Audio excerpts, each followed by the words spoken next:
flawless victory.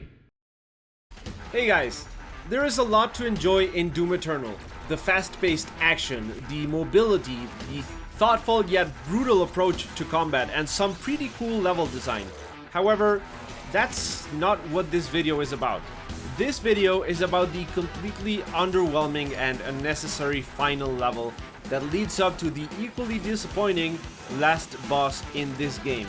It's been a while since I played a game that ends in such a low point.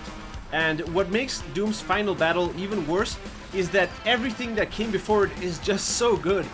But not to be completely negative about it, I will also go over some changes that I think would make this part of the game much better, complete with some incredible handmade animations. So if you have any ideas or opinions about this part of the game, please leave your comment below. It's always fun to theory craft a better game.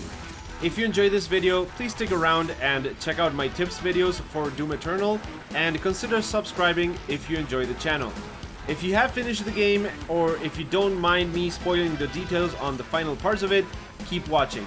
But if you don't want anything spoiled, now is the time to tune out. So, what makes this the low point in an otherwise pretty excellent game? Well, first of all, this level is by far the blandest looking level in the entire game.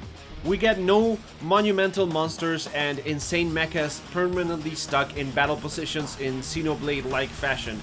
Instead, we just get a set of disjointed buildings that we go through with seemingly no other objective than just to prolong the playtime.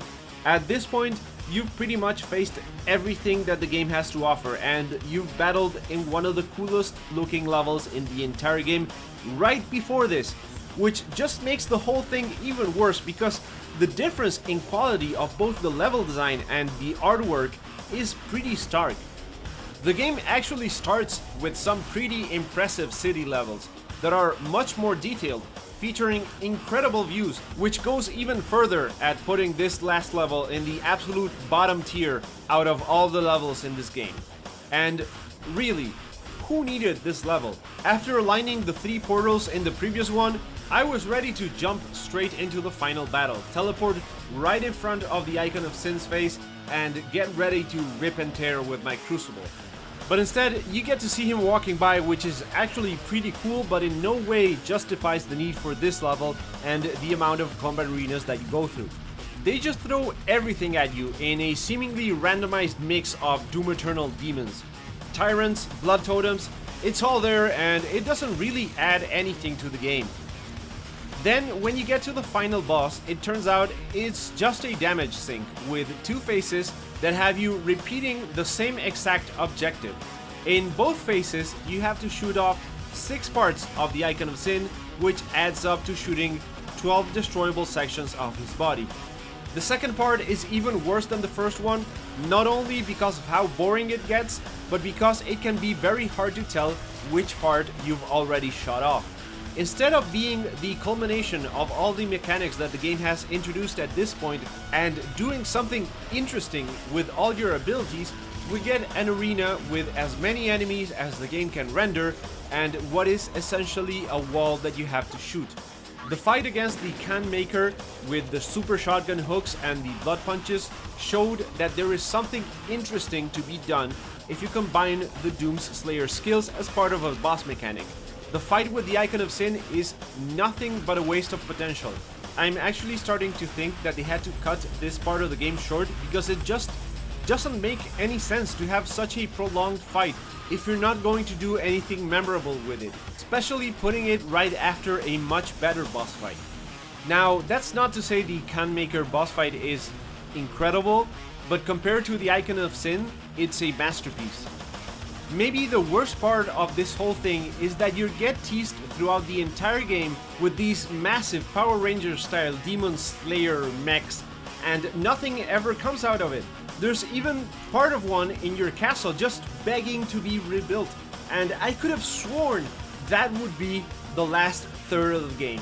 A quest to power up and rebuild your mech and have this souped up Mega Slayer ready to kick some ass. Actually, please let me know in the comments if you thought that's where things were going, because I just can't imagine I'm the only one here.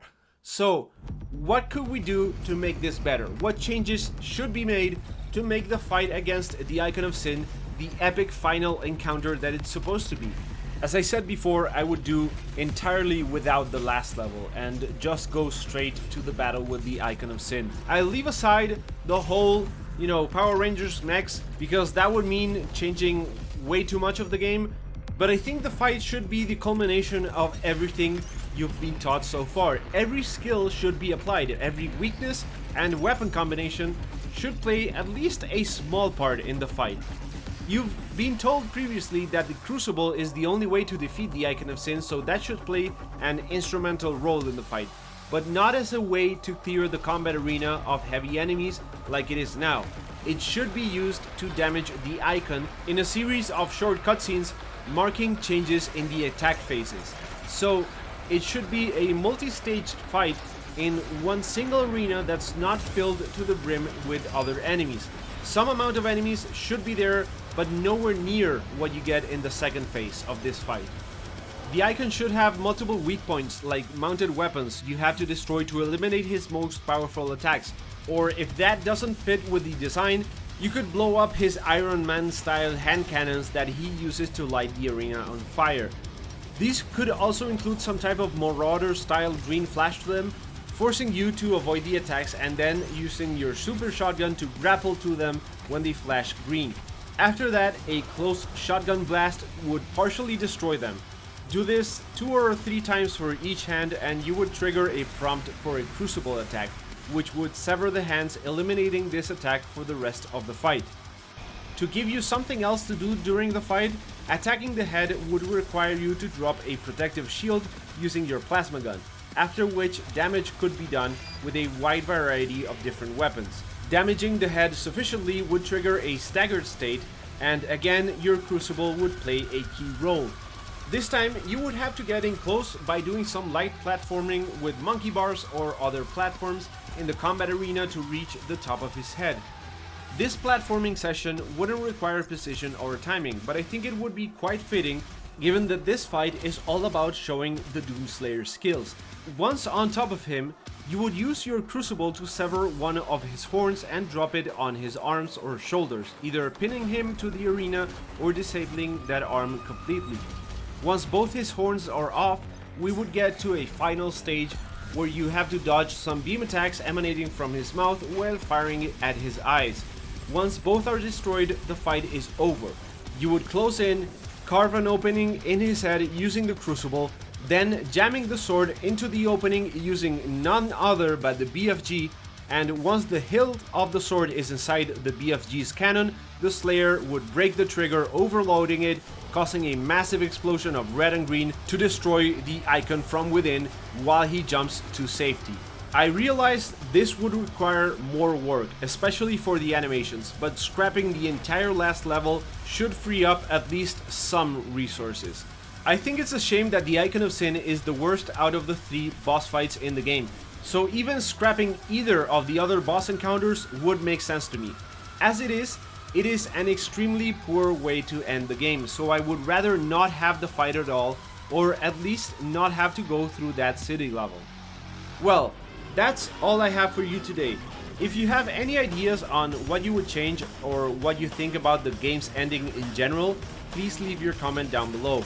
I thought this would make a pretty cool topic to discuss, and I've actually been talking about it with several different people over Discord and found that most players feel the same way as I do about this last mission.